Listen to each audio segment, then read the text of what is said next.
الحمد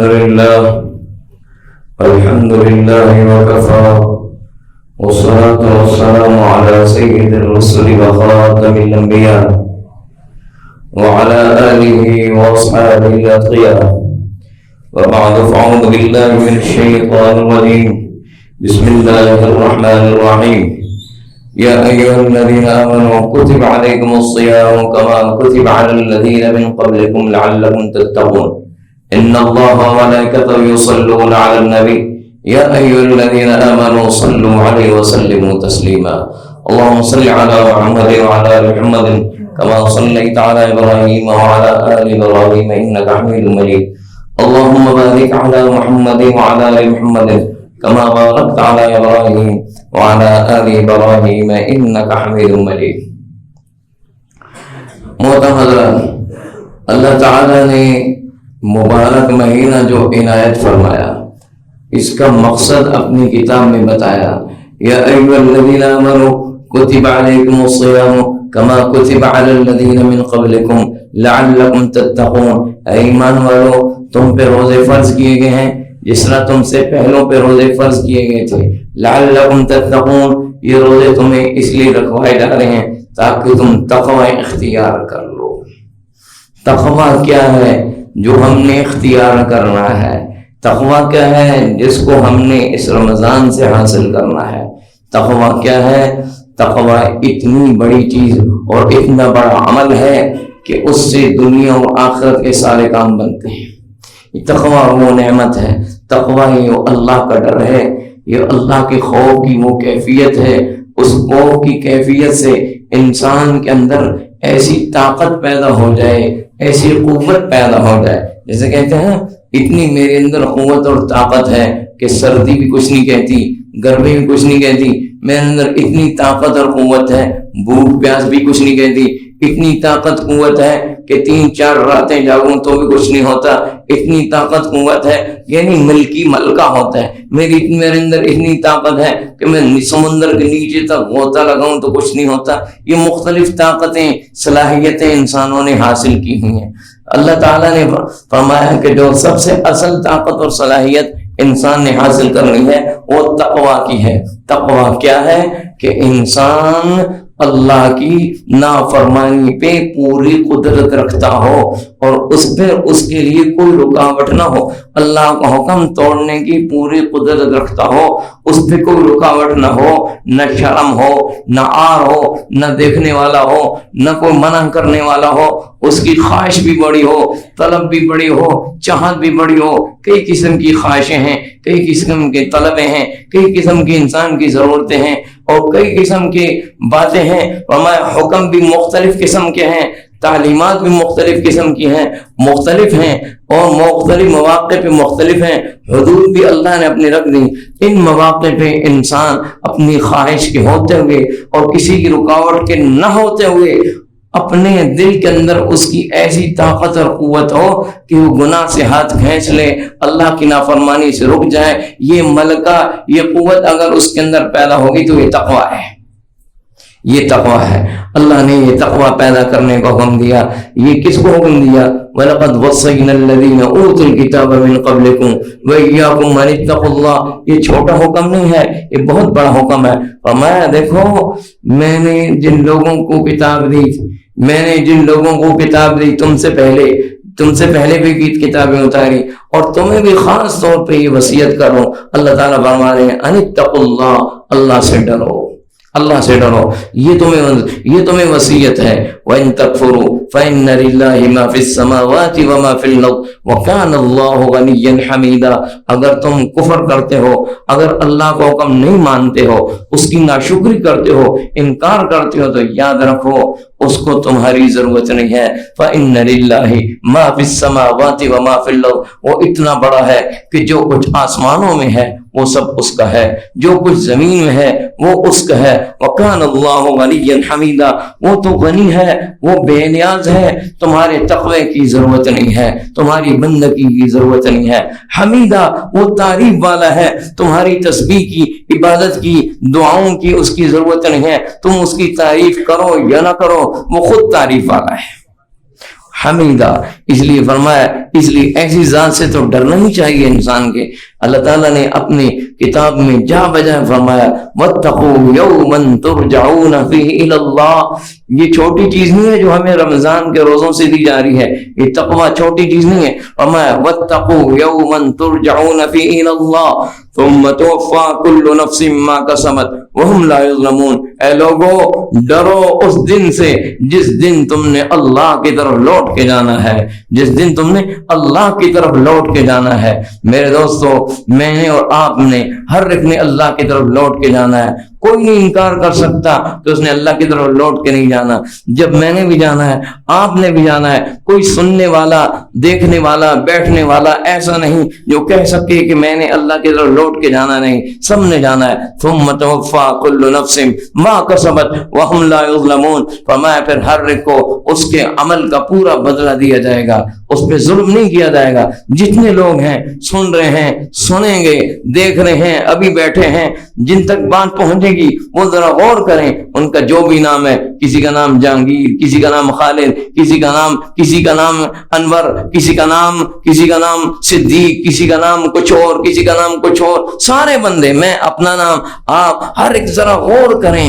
میں اور آپ اللہ کے سامنے کھڑے ہوں گے اور مجھ سے اور آپ سے اللہ پوچھے گا کہ تم نے یہ گناہ کیے، میں نے تجھ پہ یہ نعمتیں کی، تو نے کیا کیا ہے، میری نعمتوں کے کیا شکر ادا کیا ہے۔ وَلْتَنْظُرْ نَفْسٌ مَا قَدَّمَتْ لِغَدٍ۔ ہر آدمی دیکھے کہ اس نے کل کے لیے کیا تیار کیا ہوا ہے۔ ہر آدمی دیکھے، ابھی تو دوست بھی نظر آتے ہیں، بھائی بھی نظر آتے ہیں، بچے بھی نظر آتے ہیں، تعلق والے بھی نظر آتے ہیں، کاروبار کے ساتھی بھی نظر آتے ہیں، لیکن ایک دن تو آنا ہے۔ کئیوں پہ آ چکا ہے جن کو لوگ قبر میں دفن کر کے آ چکے، اور قبر میں آج ان کو سال، 2 سال، 4 سال ہو گئے، 20-50 سال ہو گئے، 2000 سال، 2000 سال ہو گئے، یہاں تک کہ قبروں کے نشان مٹ گئے۔ لوگ قبروں کو بھی نہیں جانتے، پتہ بھی نہیں کہ یہاں قبریں بھی ہیں یا نہیں۔ ہاں، یہ قبر ہے، جسم تو ختم ہو گیا لیکن روح اس کی باقی ہے۔ یہ آدمی جب تنے تنہا ہے، وَلْتُنْظُرْ نَفْسٌ مَا قَدَّمَتْ لِغَدٍ۔ صدیوں پہلے لوگوں پہ، ہزاروں سال پہلے لوگوں پہ یہ وقت آ چکا، مجھے اور آپ پہ بھی آنا ہے۔ فرمایا اس دن کے لیے ہر آدمی سوچے کہ تو نے کیا تیار کیا ہوا ہے۔ وَلْتَنْظُرْ نَفْسٌ مَا قَدَّمَتْ لِغَدٍ وَاتَّقُوا اللَّهَ۔ ساتھ ہی فرمایا ثُمَّ تُوَفَّىٰ كُلُّ وَلْتَنْظُرْ نَفْسٌ مَا قَدَّمَتْ لِغَدٍ۔ ہر آدمی دیکھے اس نے کل کے لیے کیا تیار کیا ہے۔ کل اللہ کے پاس جب اکیلے جانا ہے، کیا کیا گناہ اس کے، گناہ بھی ہم نے جاننے ہیں، کیا کیا اللہ کے حکم پورے کیے ہیں، کیا کیا نیک عمل کیے ہیں، کیا کیا اس نے اللہ کے لیے تکلیف اٹھائی ہے، وہ اس کو کام آنی ہے۔ واتقوا اللہ، پھر فرمایا اللہ سے ڈرو، بار بار کہا کیونکہ اللہ کی عظمت بہت، اس کی شان اور ذات بہت بڑی۔ فرمایا ان اللہ خبیر بما تعملون، جو کچھ تم کر رہے ہو اس سے باخبر ہے، اس سے تم جو کچھ کر رہے ہو اس سے چھپا ہوا نہیں ہے۔ اس لیے اللہ سے ڈرنا یہ بہت بڑی چیز ہے۔ واتقوا اللہ واعلموا ان اللہ بكل شيء علیم، اللہ سے ڈرو، جانو اللہ ہر چیز سے واقف ہے، تمہاری تنہائیوں سے بھی، تمہاری خلوت سے، جلوت سے، تمہارے دن سے، تمہارے رات سے، جب تم کسی غار میں ہو اس سے بھی واقف ہے، جب شہر میں ہو تب بھی واقف ہے، دکان میں ہو تب بھی واقف ہے، جب گھر میں ہو تب بھی واقف ہے، جب جہاز میں ہو تب بھی واقف ہے۔ یعلم السر واخفی، پوشیدہ کو بھی جانتا ہے اور انتہائی پوشیدہ چیز کو بھی جانتا ہے۔ وَإِن تَجْهَرْ بِالْقَوْلِ فَإِنَّهُ يَعْلَمُ السِّرَّ وَأَخْفَى، اس کے سامنے ہر چیز سامنے ہے، کوئی چیز چھپی نہیں ہے۔ من هو مستخف باللیل وسارب بالنہار، ایک آدمی رات کو کالے پہاڑوں میں اوپر چھپ گیا کہیں غار میں جہاں تک لوگ پہنچ ہی نہیں سکتے، اور ایک آدمی موٹر وے پہ روڈ میں روشنیوں میں چل رہا ہے، کیمروں کی نظر میں چل رہا ہے۔ فرمایا اللہ تعالیٰ کے لیے دونوں برابر ہیں، دونوں برابر ہیں، اس کے لیے نہ وہ چھپا ہوا ہے، اس کے لیے نہ وہ ظاہر ہے، دونوں برابر ہیں۔ اس لیے فرمایا ان اللہ بكل شيء علیم، جب وہ ہر چیز سے واقف ہے اس سے تم نے ڈرنا ہے۔ رسول کریم صلی اللہ علیہ وسلم نے وصیت کی ایک شخص کو، فرمایا اتق اللہ حیثما کن، اللہ سے ڈر جہاں کہیں بھی ہو، اللہ سے ڈر جہاں کہیں بھی ہو، پاکستان میں ہو تب بھی اللہ سے ڈر، کینیڈا میں ہو، جاپان میں ہو، سوئٹزرلینڈ میں ہو، چائنا میں ہو، تھائی لینڈ میں ہو، دنیا میں جہاں بھی ہو اللہ سے ڈر۔ فرمایا اتق اللہ حیثما کن، جہاں کہیں بھی ہو اللہ سے ڈر۔ واتبع السیئۃ الحسنۃ تمحها، فرمایا جب بھی تجھ سے گناہ ہو تو اس کے بعد نیکی کر۔ اپنے گناہوں کو دھونے کے لیے نیکی کرنی پڑے گی، جتنی زیادہ گناہ ہے اتنی زیادہ نیکیاں کرنی پڑیں گی، جتنی زیادہ گناہ ہے اتنی زیادہ نیکیاں کرنی پڑیں گی، کیونکہ جتنا زیادہ کپڑوں پہ میل لگا ہوتا ہے اتنا زیادہ صابن درکار ہوتا ہے۔ اس لیے فرمایا گناہوں کے بعد نیکیاں زیادہ کرو، پھر ہی گناہوں کا اثر مٹے گا۔ وخالق الناس بخلق حسن، تین باتیں فرمائیں۔ فرمایا ایک تو بات اللہ سے ڈر جہاں بھی ہو، دوسری گناہ اگر تجھ سے ہو جائے توبہ کے بعد نیکی اس کے ساتھ کرنا ہے، جتنا بڑا گناہ اتنی زیادہ نیکی۔ وخالق الناس بخلق حسن، اور لوگوں کے ساتھ اچھی اخلاق کا معاملہ کرو، لوگوں کے ساتھ اچھے برتاؤ سے پیش آؤ۔ اس لیے اللہ سے ڈرنا یہ بہت بڑی چیز ہے، اور یہ وہ چیز ہے جو اللہ کے رسول صلی اللہ علیہ وسلم نے مانگی ہے، اللہ سے مانگی ہے، دعا کی ہے۔ کیسے دعا کی ہے؟ اللہم انی اسألک خشیتک فی الغیب والشہادہ، اے پروردگار میں تیری خشیت مانگتا ہوں۔ خشیت اور خوف میں فرق ہے۔ خشیت ہوتا ہے کہ اس کی عظمت سامنے ہو، اس کے احسانات سامنے ہو، اس کی مہربانیاں سامنے ہو کہ کتنا مہربان ہے، کتنا کریم ہے، کتنی نعمتیں اس نے مجھ پہ بانٹی ہیں، یہ خشیت ہے اس کی۔ اسألک خشیتک، میں تیری خشیت مانگتا ہوں۔ اگر میں تنہائیوں میں ہوں، کوئی مجھے دیکھ نہیں رہا، میرا دماغ جو چل رہا ہے، آج دماغ کی باریکیاں اتنی اللہ نے دماغ میں رکھی ہیں، آج تک بے شک ڈاکٹروں سے پوچھ لیجئے، وہ کہیں گے، دماغ کے ڈاکٹر بھی، دماغ کے اندر یہ جو دماغ ہم نکالتے ہیں، جانور ذبح کر کے نکالتے ہیں، انسان میں بھی یہ دماغ ہے، اس کی کیا باریکیاں ہیں، ابھی تک ان باریکیوں سے دماغ کے ڈاکٹر بھی واقف نہیں ہو سکے۔ جو رب اتنا باریک نظام تیرا چلا رہا ہے، تنہائیوں میں بھی وہ دماغ تیرا چلا رہا ہے، تم کیوں تنہائی میں گناہ کرتا ہے؟ اس کی عظمت تم سامنے رکھ۔ اس کی ایک آنکھ میں اس نے کتنے کیمرے لگائے، ایک کان میں کتنی سماعتوں کے اس نے آلے لگائے، تیرے جسم کے ایک ایک جرثومے کو اس نے کیسے صحیح ترتیب سے رکھا ہے،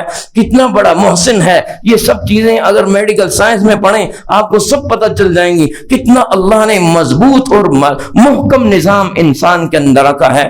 اس کی محبت سامنے ہو، محبت کی وجہ سے اس کے احسانات سامنے ہو، اس کی عظمت سامنے ہو، اس کا مطلب ہے پھر انسان گناہ نہ کرے۔ یہ خشیت ہے، یا اللہ میں تیری خشیت مانگتا ہوں، تیری خشیت مانگتا ہوں، صرف عذاب کا ڈر نہیں، اس کی عظمت بھی سامنے ہو، اس کے احسانات بھی سامنے ہو، اس کی مہربانیاں بھی سامنے ہو۔ وَمَا أَسْأَلُكَ خَشْيَتَكَ فِي الْغَيْبِ وَالشَّهَادَةِ، اے پروردگار میں تیری خشیت مانگتا ہوں، سامنے بھی پوشیدہ بھی، جب لوگوں کے سامنے ہوں تب بھی میں ڈر رہا ہوں، جب کوئی نہیں دیکھ رہا ہو تب بھی میں ڈر رہا ہوں، یہ خشیت مجھے مل جائے، اے پروردگار یہ تجھ سے میں مانگتا ہوں۔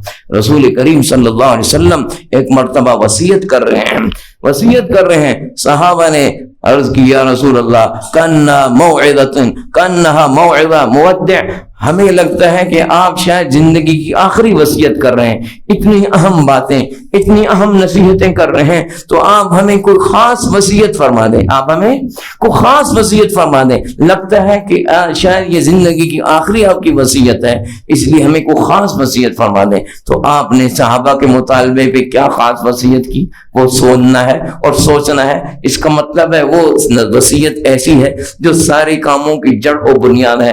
فرمایا اوصیکم بتقوی اللہ والسمع والطاعہ، لوگوں میں تمہیں وصیت کرتا ہوں کہ تم نے اللہ سے ڈرنا ہے، اللہ سے ڈرنا ہے، والسمع والطاعہ، سننا ہے اور ماننا ہے، سننا ہے اور ماننا ہے۔ آج ہم نے پہلا کام سننا ہے، اللہ کے حکامات سننے ہیں، اور دوسری بات ماننی ہے، ہمیں اللہ کا ڈر۔ ہاں، اور اس لیے اللہ تعالیٰ کے رسول صلی اللہ علیہ وسلم نے دعا کی، اور یہ دعا مانگی، یہ ہم نے بھی مانگنی ہے. یاد رکھنا ہے اللہ سے آپ نے ہر چیز مانگنی ہے. ہمارا رب ہے, ہر چیز مانگنی ہے. صحت بھی مانگنی ہے, رزق بھی مانگنا ہے, اولاد بھی مانگنی ہے, کاروبار بھی مانگنا ہے, اولاد کی کامیابی بھی مانگنی ہے, گھر بھی مانگنی ہے, گھر بھی مانگنا ہے, عمر بھی مانگنی ہے. جتنی چیزیں ہیں, جتنی جائز نعمتیں وہ سب مانگنی ہے. مانگنے کا حکم ہے, پسند ہے, لیکن سب سے بڑی چیز کیا مانگنی ہے یہ بھی دیکھیں. سب سے بڑی چیز کیا مانگنی ہے یہ دیکھیں. یہ اللہ کے رسول صلی اللہ علیہ وسلم دعا کر رہے ہیں, اللہم انی اسألک الہدی والتقی والعفاف والغنی. اے پروردگار میں تجھ سے ہدایت مانگتا ہوں. ہدایت مل گئی تو سب کچھ ہو گیا. ہدایت مل گئی تو دنیا بھی بن گئی, آخرت بن گئی. اس لیے ہدایت مانگنی ہے سب سے اہم. والتقی, اے پروردگار میں تجھ سے تیرا ڈر مانگتا ہوں, تقوی مانگتا ہوں, میری زندگی میں تقوی آ جائے. آج کہتے ہیں کہ جی زندگی میں چلنا بڑا مشکل ہے, آج کل کی حالات میں چلنا بڑا مشکل ہے, ہم کمزور لوگ ہیں, تقوی پہ کیسے چل سکتے ہیں؟ ارے ہم تو کمزور ہیں, رب تو کمزور نہیں ہے, اس سے تو مانگ سکتے ہیں. کیوں نہیں مانگتے؟ مانگنے میں کیوں کوتاہی ہے؟ طلب سے مانگے. اللہم انی اسألک الہدی والتقی, اے پروردگار میں تجھ سے ہدایت مانگتا ہوں, تو مجھے ہدایت دے دے. میں تجھ سے تقوی مانگتا ہوں, مجھے تقوی والی زندگی موت تک دے دے. والعفاف, اے پروردگار میں تجھ سے پاک دامنی مانگتا ہوں.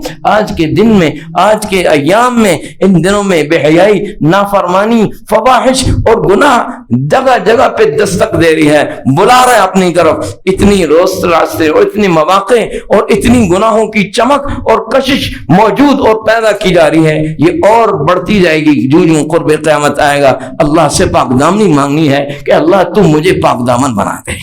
یہ مانگنے کی چیز ہے, مانگیں گے تو ملے گی. اور پھر کوشش کریں گے, ان راستوں سے بچیں گے جو ادھر لے کے جا رہے ہیں. وَلَا تَقْرَبُوا الْفَوَاحِشَ مَا ظَهَرَ مِنْهَا وَمَا بَطَنَ, فرمایا بے حیائی کے قریب بھی نہیں جانا. قریب جاؤ گے تو یہ اپنے طرف لے لے گی. بے حیائی کا جوک بھی نہیں دیکھنا, بے حیائی کی شکل بھی نہیں دیکھنی, بے حیائی کی بات بھی نہیں سننی, بے حیائی کی سوچ بھی نہیں رکھنی. اگر تم ان سب چیز, بے حیائی کی مجلس میں نہیں جانا, بے حیائی کا پروگرام بھی نہیں دیکھنا, بے حیائی کی کوئی فلم بھی نہیں دیکھنی, بے حیائی کی کوئی بات بھی نہیں دیکھنی, کیونکہ قریب بھی نہیں جانا. قریب جاؤ گے تو ادھر چلے جاؤ گے. اس لیے اللہم انی اسألک الہدی والعفاف, اے پروردگار یہ تو عملی طور پہ کوشش کرنی ہے, مانگنا ہے پروردگار ہمیں پاک دامنی دے دے. والغنا, اے پروردگار مجھے غنا دے دے. غنا کا مطلب کیا ہے؟ دل میرا غنی ہو جائے, دل غنی ہو جائے, دل سے لالچ ختم ہو جائے. دل کی لالچ نہیں ختم ہوتی, خواہشات انسان کی بہت زیادہ ہیں, ختم نہیں ہوتی, کبھی نہیں ختم ہوتی. پہلے 10 کروڑ کماتا تھا تو کہے گا 40 کروڑ کماؤں, 40 کروڑ کماتا تھا تو کہے گا 1 ارب کماؤں, 1 ارب کماتا تھا تو کہے گا 10 ارب کماؤں. ایک خواہش پوری ہو گئی, دوسری, تیسری, چوتھی, پانچویں, چھٹی, خواہشات کی حد نہیں. فرمایا والغنا, اے پروردگار میں تجھ سے مانگتا ہوں میرا دل غنی ہو جائے. یہ ہو گیا تو سکون آ گیا, یہ نہیں ہوا تو کبھی بھی نہیں سکون آئے گا. سب کچھ مل گیا تو بھی نہیں سکون آئے گا. یہ مانگنے کی چیز ہے. یہ آ گیا, غنا آ گیا تو دل میں سکون ہو گیا. یہ مانگنے کی چیز ہے. تو بات یہ ہو رہی تھی کہ تقوی مانگنے کی چیز ہے. اللہ تعالیٰ نے تقوی مانگنے کا حکم دیا کہ مجھ سے تقوی مانگو. اور یاد رکھنا, گناہ, اللہ کی نافرمانی, ان سے بچنا ہے. اللہ کی نافرمانیوں سے بچنا ہے, اور نافرمانی کے نقصان ہی نقصان ہے. خود اللہ تعالیٰ اس بات پہ فرما رہے ہیں. کیا فرما رہے ہیں؟ فرما رہے ہیں وَمَن يَعْصِ اللَّهَ وَرَسُولَهُ وَيَتَعَدَّ حُدُودَهُ يُدْخِلْهُ نَارًا خَالِدًا فِيهَا. جو آدمی اللہ کی نافرمانی کرے گا, اس کے رسول کی نافرمانی کرے گا, اور اس کی حدوں کو توڑے گا, اللہ اور رسول کی حدوں کو توڑے گا. اللہ کی حدیں کیا ہیں, اس کے رسول کی حدیں کیا ہیں؟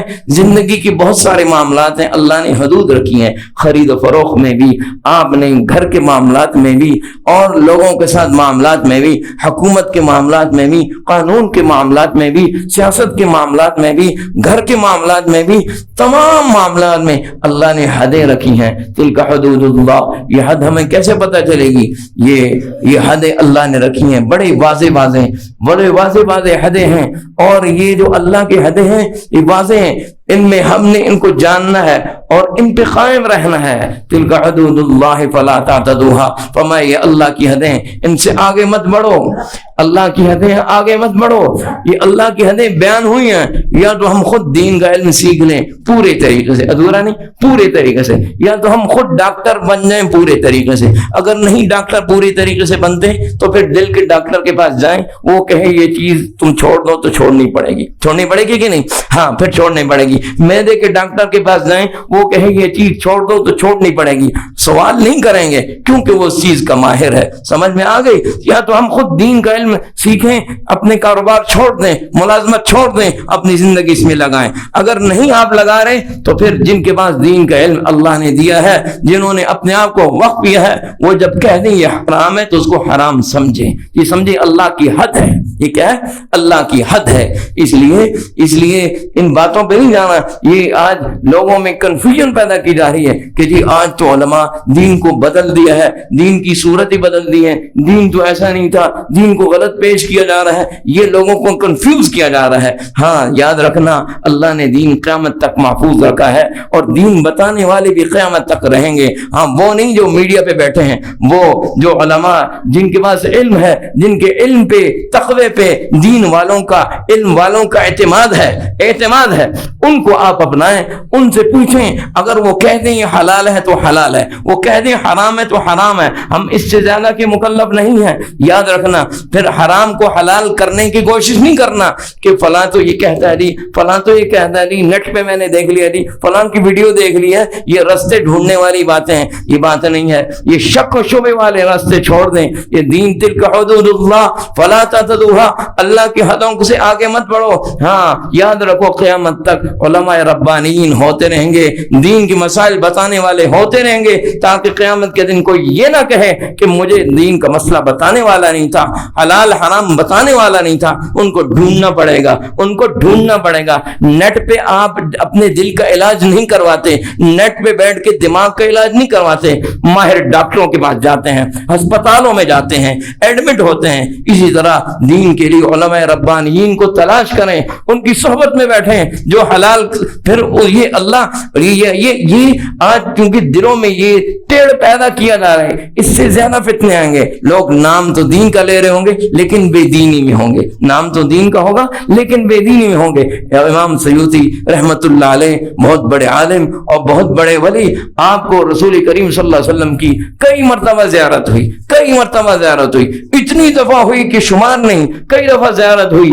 آپ امام جلال الدین سیوطی فرماتے ہیں رسول کریم صلی اللہ علیہ وسلم کی جب مجھے زیارت ہوتی، میں آپ سے مسئلہ پوچھتا تھا. جیسے آپ کو مسئلہ پیش آ جائے تو کسی اچھے عالم سے پوچھتے ہیں، آپ سے پوچھتا تھا یا رسول اللہ فلاں بارے میں کیا حکم ہے، تو آپ اس کا وہی جواب دیتے تھے جو اس مسئلے کا آپ وہی جواب دیتے تھے جو اس زمانے کے علماء دے رہے ہوتے تھے. اس کا مطلب ہے دین قیامت تک اللہ نے محفوظ کیا ہے. دین صحیح بتانے والے تلک حدود اللہ فلا تعتدوها ومن يتعد حدود اللہ فاولئک هم الظالمون. اللہ کی حدوں کو نہیں پھلانگنا. اللہ نے انتظام کیا ہے، دین بتانے والوں کا انتظام کیا ہے. قیامت تک دین بتانے والے موجود ہیں. اس لیے جاننا ہے گناہ کیا ہیں، بڑے گناہ کیا ہیں، نافرمانیاں کیا ہیں. اس لیے ان کو بھی جاننا ہے. آج ہمیں پتہ نہیں گناہ کیا ہیں. کتنے لوگ ہیں جب ان سے ملتے ہیں کہتے ہیں ہم گناہ چھوڑو، کہتے ہیں ہم تو گناہ کرتے نہیں ہیں، حالانکہ واضح طور پہ وہ گناہوں میں مبتلا ہوتے ہیں. ہمیں پتہ ہی نہیں کہ گناہ کیا ہے. گناہ ہم سیکھتے نہیں ہیں، جانتے نہیں ہیں گناہ کیا ہے. یہ گناہ سیکھنا ہے، یہ بھی جاننا ہے. بڑے گناہ کیا ہیں، چھوٹے گناہ کیا ہیں. اللہ کی نافرمانی کی یہ سیکھنی ہے. اللہ کے رسول صلی اللہ علیہ وسلم نے فرمایا. ہاں اس لیے الصلاۃ الخمس، اور بڑے گناہوں کو جاننا ہے اور توبہ کرنی ہے. اس لیے فرمایا الصلوات الخمس والجمعہ الی الجمعہ ورمضان الى رمضان مکفرات لما بینہن اذا اجتنبت الکبائر. آپ فرما رہے ہیں کہ 5 نمازیں جو پڑھتے ہیں ہم، 5 نمازیں جو پڑھتے ہیں، پھر جمعہ پڑھتے ہیں، پھر اگلا جمعہ پڑھتے ہیں، روزے رکھتے ہیں، پھر اگلے سال کے پھر روزے رکھتے ہیں. نمازوں کے درمیان میں جو گناہ ہوئے، جمعے سے اگلے جمعے تک جو گناہ ہوئے، رمضان سے اگلے رمضان تک جو گناہ ہوئے، فرمایا یہ جو چھوٹے گناہ ہیں اللہ ان نیکیوں سے معاف کر دیتا ہے جب تک آدمی بڑے گناہوں سے بچتا رہے. بڑے گناہ کے لیے توبہ کرنی ہوگی. توبہ کرنی ہوگی۔ اور پھر دوسری بات یہ ہے کہ چھوٹا گناہ اس کو بھی اصرار کرنا۔ علماء نے فرمایا کہ ایک آدمی کو چھوٹا گناہ کر رہا ہے، ابھی تو ہمیں چھوٹے بڑے کا ہی نہیں پتا، چھوٹا گناہ کر رہا ہے، اس کو بار بار کر رہا ہے تو بڑا بن گیا۔ چھوٹا گناہ بڑا بار بار کر رہا ہے، اصرار علی المعاصی، چھوٹے گناہ کو بار بار کر رہا ہے تو بڑا بن گیا ہے۔ اسی طرح چھوٹے گناہ کو اگر چھوٹا سمجھتا ہے تو بھی بڑا بن گیا ہے، چھوٹے گناہ کو چھوٹا سمجھتا ہے تو بھی بڑا بن گیا، کیونکہ گناہ کو چھوٹا سمجھتا ہے۔ اللہ کی نافرمانی چھوٹی نہیں ہے، نافرمانی کس کی ہے؟ چھوٹی نہیں ہے۔ اس لیے اللہ کے رسول صلی اللہ علیہ وسلم نے حضرت عائشہ سے فرمایا ایاک یا عائشہ و ایاک محقرات الاعمال فإن لها من اللہ طالبا۔ امام ابن ماجہ نے روایت کیا ہے صحیح سند کے ساتھ، فرمایا اے عائشہ چھوٹے گناہوں سے بھی بچو، چھوٹے چھوٹے اعمال جو ہم کہتے ہو یہ تو چھوٹی برائی ہے، یہ تو کچھ بھی نہیں، اور میں ان سے بھی بچو، اس لیے کہ کیوں؟ فإن لها من اللہ طالبا، اللہ قیامت کے دن وہ پوچھے گا کہ یہ تو نے کیوں کیا ہے، اللہ اس سے مطالبہ کرے گا۔ اس لیے چھوٹے کو چھوٹا نہیں سمجھنا، چھوٹے کو چھوٹا نہیں سمجھنا، اور یاد رکھنا گناہ کا اثر، گناہ کا نقصان بہت زیادہ ہے۔ گناہ کرنے سے، گناہ کا نقصان زہر سے زیادہ ہے۔ گناہ کرنے سے انسان کا دل اندھا ہو جاتا ہے، آنکھیں اس کی ہو سکتا ہے تیز ہوں، اتنی تیز ہوں کہ سیاروں کو بھی دیکھے، اتنی دوربین لگا کے، اتنی تیز ہوں کہ جرثوموں کو بھی دیکھ لے خوردبین لگا کے، لیکن دل کا اندھا ہونا، انسان کو یہ نہیں پتا کہ اچھے راستے پہ ہے برے پہ ہے۔ اللہ تعالیٰ فرما رہے ہیں فَإِنَّا لَا تَعْمَى الْأَبْصَارُ، یہ لوگ آنکھوں کے اندھے نہیں ہیں، بڑی بڑی دور کی چیزیں دیکھ کے فوٹو بھیجتے ہیں کہ آج ہم نے فلانا سیارہ دیکھ لیا، آج ہم نے فلانا جرثومہ دریافت کر لیا۔ اصل چیز وَإِنَّهَا لَا تَعْمَى الْأَبْصَارُ وَلَكِنْ تَعْمَى الْقُلُوبُ الَّتِي فِي الصُّدُورِ، دل کے اندھے ہیں، دل کے اندھے ہیں۔ ہاں یہ منع نہیں ہے، دیکھیں سیارے، الحمدللہ یہ بھی اللہ کی نعمت ہے، اللہ نے انسان کو عقل دی ہے، دیکھیں جرثومے، یہ چیزیں تلاش کریں، یہ بھی اللہ نے انسان کو عقل دی ہے، تلاش کریں، لیکن اصل بینائی دل کی ہے۔ اگر یہ ساری چیزیں دیکھ لیں اور دل اندھا ہے، اس کو پتہ نہیں کہ میں زندگی کیسے گزار رہا ہوں، میں نے جانا کدھر ہے، سیارے اور سیارچی دریافت کر لیے، دل کا اندھا ہے تو یہ اصل اندھا ہے۔ اس لیے فرمایا، اور اللہ کی نافرمانی سے کیا نقصان ہوتا ہے؟ اللہ کی نافرمانی کا بہت بڑا نقصان، انسان کے دل میں وحشت پیدا ہو جاتی ہے، وحشت پیدا ہو جاتی ہے۔ کیا مطلب وحشت کا؟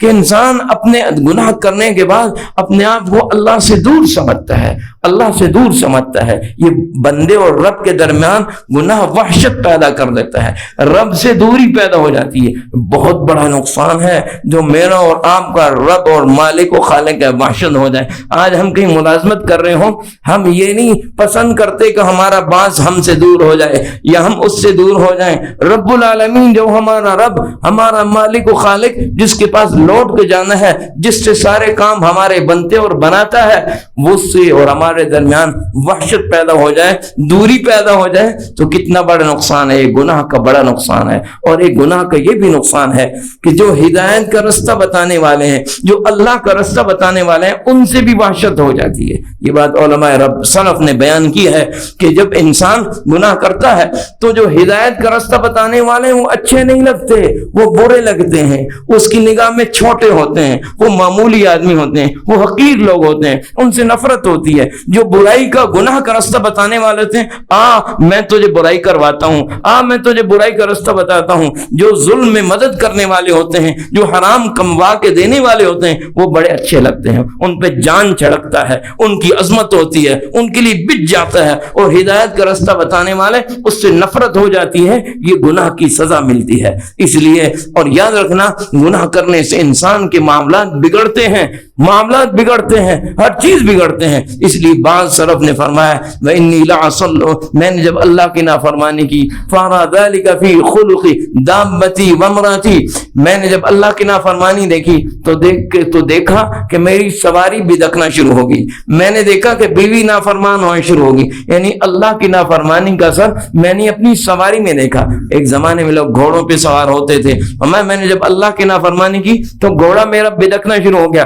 میں نے نے اللہ کی نافرمانی کی، بیوی نے نافرمانی شروع کر دی، اس لیے کہ اللہ کی نافرمانی سے دوسری چیزیں بھی انسان کی نافرمان ہوتی ہیں۔ جو اللہ کا فرما بردار ہو دوسری چیزیں فرما بردار ہوتی ہیں، اس لیے اللہ کی نافرمانی سے بندے کے درمیان اور رب کے درمیان وحشت، ہدایت کا رستہ بتانے والوں سے وحشت ہوتی ہے، اور کفر کا رستہ اور گناہ کا رستہ بتانے والے بڑے پسند ہوتے ہیں۔ آج کتنے گناہ کا رستہ بتانے والے ان کے فینز ہیں، بہت سارے ہیں، فالوورز ہیں، بے پردہ عورتیں ہیں، ان کے بڑے فینز ہیں کہ نہیں؟ ہیں کہ نہیں؟ جان چھڑکنے والے ہیں، مرنے والے ہیں، ان کے لیے جمع ہونے والے ہیں، فوٹو ان کے رکھنے والے۔ یہ کیا ہیں؟ یہ کیا ہے؟ یہ دل کا ٹیڑھ ہے۔ فلما زاغوا ازاغ اللہ قلوبہم، یہ دل اللہ نے اپنے لیے بنایا تھا۔ جب اللہ نے اپنے لیے دل بنایا تھا، جب وہ اللہ کو دل میں نہیں لایا تو نافرمانیاں اور گناہ اور معصیتوں میں پڑنے والے وہ لوگ جن کی زندگی نجاست اور ناپاکی اور بے حیائی سے بھری ہے، وہ دلوں میں بیٹھ گئے ہیں، ان کی محبت دلوں میں بیٹھ گئی۔ اللہ نے یہ سزا دی ہے کہ اللہ کی ذات کو دل میں لایا، ناپاک لوگوں کی محبت دل میں بیٹھ گئی۔ اس لیے یاد رکھنا، گناہ کا بڑا نقصان ہے۔ گناہ کا نقصان انسان کا جو ہے نا دل کے اندر ظلمت پیدا ہو جاتی ہے، بہت بڑا نقصان۔ اور پھر گناہ کا بہت بڑا نقصان یہ ہے کہ انسان سے توبہ کی توفیق چھن جاتی ہے، توبہ کا ارادہ نہیں رہتا۔ ایک آدمی توبہ کا ارادہ کمزور ہو جاتا ہے، گناہ کا یہ بہت بڑا نقصان ہے۔ اگر کوئی نقصان بھی نہیں گناہ کا آپ کو نظر آتا، صرف یہی ایک نقصان ہو کہ انسان توبہ نہیں کر رہا، اس سے بڑا کوئی نقصان نہیں۔ کتنے لوگ ہیں ہم ان کو دیکھتے ہیں بڑھاپے میں چلے جاتے ہیں، نظر کمزور ہو گئی، دل کمزور ہو گیا، گردے کمزور ہو گئے، سماعت کمزور ہو گئی، جسم میں کمزوری آ گئی، لڑکھڑاہٹ آ گئی۔ اپنی زبان سے کہتے ہیں جی اب تو ہم تو ویٹنگ میں بیٹھے ہیں، اب تو ویٹنگ میں بیٹھتے ہیں، اپنی زبان سے کہتے ہیں ویٹنگ میں بیٹھے ہیں، لیکن ان کی زندگی میں توبہ نظر ہی نہیں آتی، توبہ نظر نہیں آتی۔ یہ ہم دیکھیں آنکھوں سے نظر آئے گی، کیا ہے؟ آنکھ سے نظر آ رہا ہے کہ ابھی میرے موت قریب ہے، شاید میں چند سال بچوں۔ جوان تو ہو سکتا ہے امید رکھے، بوڑھا اور جو بالکل لڑکھڑا رہا ہے لیکن توبہ نہیں کرتا ابھی تک، کیا ہے؟ اللہ گناہوں کی یہ سزا دیتا ہے۔ اللہ مجھے بھی معاف کرے، آپ کو بھی معاف کرے کہ توبہ کی توفیق چھن جاتی ہے، نظر آ رہی ہوتا ہے کہ اب موت آنی ہے لیکن توبہ انسان نہیں کرتا۔ یہ بہت بڑی محرومی ہے جب توبہ کی توفیق چھن جائے۔ اس لیے دوستو اللہ نے یہ توبہ کا یہ عشرہ رکھا ہے، مغفرت کا عشرہ رکھا ہے۔ توبوا الی اللہ جميعا، سب اللہ کے ہاں توبہ کرو۔ ہاں توبوا الیہ، اللہ کی طرف توبہ کرو۔ لولا تستغفرون اللہ، اللہ سے معافی کیوں نہیں مانگتے؟ لعلکم ترحمون، اللہ تم پہ رحم کر دے، تمہارے حالات سدھار دے، تمہارے دل کی سیاہی کو دور کر دے، تمہارے دماغ کو کے اندر نور بھر دے، تمہیں ہدایت کی طرف چلائے۔ ہم مانگے تو صحیح اللہ سے، ہم نے تو ابھی تک سچا ارادہ ہی نہیں کیا، سوچا ہوا ہے کہ بس رمضان گزاریں گے، عید گزاریں گے، پھر اسی طرح گزریں گے۔ دوستو یہ زندگی ختم ہوتی جا رہی ہے، یہ موقع ہیں، یہ وقت ہے توبہ کا، رجوع کا۔ آج 2 رکعت توبہ کی ہر آدمی نے پڑھنی ہے، اللہ سے مانگنا ہے، جس وقت بھی پڑھنی ہے، ابھی پڑھ لو تو بہت اچھا ہے۔ نماز کے بعد نیکی میں دیر کبھی نہیں کرنا، ہمیشہ یاد رکھو نیکی بہت جلدی کریں، توبہ کریں۔ اے پروردگار کب تک میں نافرمانی میں رہوں گا، کب تک تجھ سے دور رہوں گا؟ اس طرح میری زندگی گزرتی جا رہی ہے۔ تو مغفرت کا تو نے عشرہ دی ہے، تو معاف کرنے والا ہے، تو جو مجھے معاف کر دے۔ مجھ سے توبہ نہیں ہو رہی، جو گناہ مجھ سے ہوئے جن کی وجہ سے توبہ نہیں کر رہا وہ بھی معاف کر دے۔ ہدایت پہ لے آ، ایک قدم تو چلے، اللہ کی طرف چلائے گا، وہ 2 قدم چل کے آئے گا۔